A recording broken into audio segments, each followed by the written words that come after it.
Hello students, आज हम discuss करेंगे क्लास 7 साइंस चैप्टर नंबर 4 जिसका नाम है हीट, यानी कि हीट के बारे में हम डिस्कस करेंगे।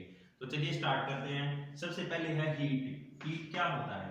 देखिए, हीट एक टाइप की एनर्जी होती है जो किसी भी बॉडी को वार्म करती है, ठीक है, या उसे हॉट करती है। तो यहाँ पे देखिएगा फॉर्म ऑफ एनर्जी विच में सब्सटेंसेस हॉट, यानी कि हीट एक टाइप की एनर्जी है जो सब्सटेंस को हॉट करेगी, जो उनके टेम्परेचर को बढ़ाएगी। हम ये कहेंगे कि अगर किसी बॉडी का टेम्परेचर बढ़ गया तो इसका मतलब उसने हीट ले ही है, ठीक है। नेक्स्ट है हॉट एंड कोल्ड, यानी कि अब बात आती है कि हम किस बॉडी को हॉट बॉडी कहेंगे और किस बॉडी को कोल्ड बॉडी कहेंगे। तो देखिए, जो हॉट बॉडी होगी, पहले तो हम अपने सराउंडिंग का टेम्परेचर देखेंगे। अगर किसी बॉडी का टेम्परेचर हमारे सराउंडिंग के टेम्परेचर से ज्यादा है तो इसका मतलब हम उस बॉडी को हॉट बॉडी कहेंगे। और अगर किसी भी बॉडी का टेम्परेचर सराउंडिंग के टेम्परेचर से कम है तो इसका मतलब वो जो बॉडी होगी वो कोल्ड बॉडी कही जाएगी। अब मैं एग्जांपल लेके बताता हूँ कि हमारा आज का जो सराउंडिंग का टेम्परेचर है वो 25 है। हमने मान लिया कि 25 डिग्री सेल्सियस है, वो हमारा सराउंडिंग का टेम्परेचर है। अब कोई भी बॉडी होगी, अगर उसका टेम्परेचर 35 डिग्री सेल्सियस होगा तो ये जो 35 है ये 25 से ज्यादा है, तो इसका मतलब वो जो बॉडी होगी वो हॉट बॉडी होगी। अब अगर किसी बॉडी का टेम्परेचर 20 डिग्री सेल्सियस है तो 20 डिग्री सेल्सियस इस 25 से कम हो गया तो इसका मतलब ये जो बॉडी होगी ये कोल्ड बॉडी होगी, ठीक है। तो आई होप आपको हॉट और कोल्ड का कंसेप्ट समझ में आया होगा।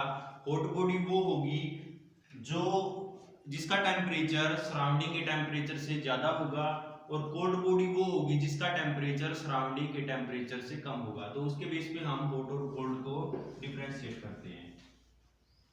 नेक्स्ट है हमारे पास टेम्परेचर। टेम्परेचर क्या होता है? देखिए, कोई भी बॉडी है वो हीट एब्जॉर्ब करती है तो वो हॉट हो जाती है। तो वो कितनी हीट हुई, मतलब डिग्री ऑफ हॉटनेस को हम टेम्परेचर कहेंगे। तो यहाँ पे ये है डिग्री ऑफ हॉटनेस, यानी कि बॉडी है वो कितनी हॉट है, उसकी कितनी डिग्री हॉट है, तो उसको हम टेम्परेचर कहेंगे। Degree of hotness is temperature. अब देखिए, टेम्परेचर है, टेम्परेचर को हमें पता है सबको कि टेम्परेचर को किससे मेजर करते हैं? हम टेम्परेचर को थर्मामीटर से यूज करते हैं। अब जो थर्मामीटर है वो क्या होता है, अगर उसकी डेफिनेशन बताए तो इसकी डेफिनेशन जो होगी वो होगी a device used to measure temperature, यानी कि ये एक डिवाइस है जो टेम्परेचर को मेजर करने के लिए यूज की जाती है, उसको हम थर्मामीटर बोलते हैं। अब हमें पता है कि जो थर्मामीटर है वो दो टाइप का होता है। एक होता है क्लिनिकल थर्मामीटर। क्लिनिकल थर्मामीटर को हम मेडिकल में यूज करते हैं। जैसे अगर हमें फीवर हो गया तो फीवर को अगर हमें मेजर करना है तो हम क्या करेंगे, हम उसके लिए थर्मामीटर को यूज करेंगे। और वो जो थर्मामीटर होगा वो क्लिनिकल थर्मामीटर होगा। जैसे हम डॉक्टर के पास जाते हैं, वो क्या करते हैं, अगर हमारे फीवर को मेजर करना हो तो वो क्या करेगा, यहाँ पे माउथ में हमारे थर्मामीटर डाल देगा। तो वो जो थर्मामीटर है वो क्लिनिकल थर्मामीटर होता है।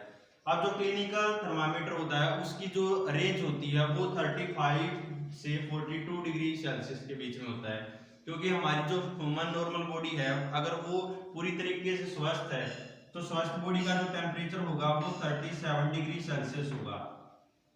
अब जो रेंज होगी क्लिनिकल थर्मामीटर की वो 35 टू 42, अगर इससे ऊपर हो जाएगा तो हमें फीवर फील होना स्टार्ट होगा। तो जो क्लिनिकल थर्मामीटर होता है उसकी रेंज को हम रखते हैं 35 degree Celsius to 42 degree Celsius, ये सेल्सियस में है, ठीक है। तो ये क्लिनिकल थर्मामीटर है। उसके बाद हमारे पास लेबोरेटरी थर्मामीटर। लेबोरेटरी थर्मामीटर वो होता है जो हम लैब में यूज करते हैं, जो हम साइंस लैब में यूज करते हैं। इस टाइप का जो थर्मामीटर होगा उसको हम लेबोरेटरी थर्मामीटर कहेंगे, यानी कि लैब में जो यूज होता है, ठीक है। अब लैब में हम कोई भी चीजों को यूज करते हैं तो उसका टेम्परेचर कुछ भी हो सकता है, वो 0 भी हो सकता है, वो 100 भी हो सकता है। तो इस तरीके से हम उस थर्मामीटर को बनाते हैं। रेंज अलग अलग हो सकती है, लेकिन जनरल जो रेंज स्टार्ट होती है वो -10 डिग्री सेल्सियस से स्टार्ट होता है, और ऐसे 100 डिग्री सेल्सियस तक भी होता है, और इससे ऊपर भी हो सकता है, ठीक है। तो लैब में जो थर्मामीटर यूज होगा उसको हम लेबोरेटरी थर्मामीटर कहेंगे। अब नेक्स्ट है हमारे पास डिजिटल थर्मामीटर। डिजिटल थर्मामीटर क्या होता है, जिसमें हम डिजिटली यूज करते हैं। देखो आप लोगों ने एक थर्मामीटर देखा होगा इस टाइप का एक थर्मामीटर देखा होगा, उसके अंदर यहाँ पे नंबर होते हैं, यहाँ पे जैसे 35 हो गया, इस तरीके से 35.9। तो ये जो थर्मामीटर होता है ये डिजिटल थर्मामीटर होता है, जिसमें जो टेम्परेचर है वो डिजिटली मेजर होता है, नंबर लिख आते हैं ऐसे, ठीक है। ये टेम्परेचर को हम डिजिटल थर्मामीटर कहेंगे। उसके बाद नेक्स्ट है ट्रांसफर ऑफ हीट, यानी कि जो हीट है वो एक बॉडी से दूसरी बॉडी में कैसे ट्रांसफर होती है, एक जगह से दूसरी जगह पे वो कैसे ट्रांसफर होती है, उसको हम ट्रांसफर ऑफ हीट कहेंगे। अब उसमें सबसे पहला है कंडक्शन। कंडक्शन में देखिए क्या होता है कि जो हीट है वो एक जगह से दूसरी जगह पे ट्रांसफर होती है, लेकिन जो एक एंड है वो अगर हॉट है तो धीरे धीरे सारे एंड हॉट होने स्टार्ट हो जाएंगे। जैसे हम लेते हैं, हम आयरन को गर्म करते हैं, आयरन का अगर हम एक एंड को गर्म करें तो धीरे धीरे अगर हमने वो एंड गर्म किया तो हम जहां से उसको पकड़े हुए हैं वहां भी गर्म होना स्टार्ट हो जाता है। इसका मतलब क्या है कि हीट यहाँ से ऐसे फ्लो कर रही है, तो जहां पे हीट एक एंड से दूसरे एंड पे फ्लो करती है तो उसको हम कंडक्शन कहेंगे। तो मैं लिख देता हूं यहाँ पे 1 and 2 other end without moving body। तो इसमें ये है कि जो जहां से भी हीट गुजरेगी वहां पे टेम्परेचर इंक्रीज हो जाएगा।